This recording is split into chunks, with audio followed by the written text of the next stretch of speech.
Inilabas na ng DepEd ang pinakahihintay ng karamihan ngayon. Ito po ang DepEd order para sa implementation ng wellness leave para sa mga personnel ng Department of Education. So ito po ay leave na approved ng Civil Service Commission na 5 araw sa loob ng 1 taon at pwede po itong ma-avail na wala pong bawas sa existing na service credits ng mga personnel, ng mga teachers. Ito po ay 3 days succeeding yung pwede, tuloy-tuloy yung 3 days, yung remaining 2 days ay sa susunod na naman i-avail, o kaya ay 1 day at a time, pwede po na gamitin sa loob ng 1 taon.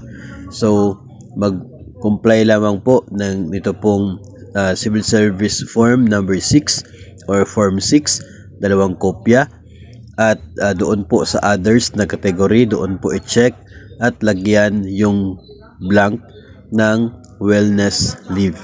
So ganun lamang po, katulad pa rin po, no, doon sa pag-file ng sick leave po ninyo, pero dito ay wellness leave lang. Ang pagkakaiba din po nito ay dapat 5 araw bago ang inyo pong pag-leave ay nakapag-apply na, nakapag-file na ng inyo pong wellness leave. Pero may exemption po yan dahil in case of emergency ay pwede naman po na magiging parang sick leave yung pag-apply.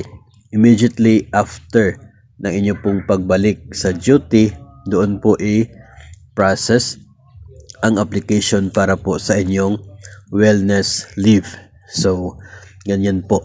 Ito po ay 5 araw bawat taon, hindi po siya cumulative, so hindi po madadagdag sa susunod na taon yung unused na leave para sa taong 2026, no? So dapat ubusin po ninyo ngayong 2026 dahil panibagong 5 araw na naman yung ibibigay para sa 2027. Kung 4 lang ang magagamit sa 2026, hindi na pwedeng gamitin yung isa pagdating ng 2027. Hindi rin po convertible to cash ito pong wellness leave na ito. So dapat po talagang gamitin po para naman ay hindi sayang yung chance. Wala pong mga requirements na hinihingi, wala medical certificate, wala pong assessment galing sa isang kung ano man, psychiatrist or ano man po, no, wala pong mga ganyan na mga requirements dahil kahit gusto mo lamang po na magpahinga, no, yung general break from work, pwede po yon, sapat po yon na basihan para ikaw ay mag-avail ng wellness leave.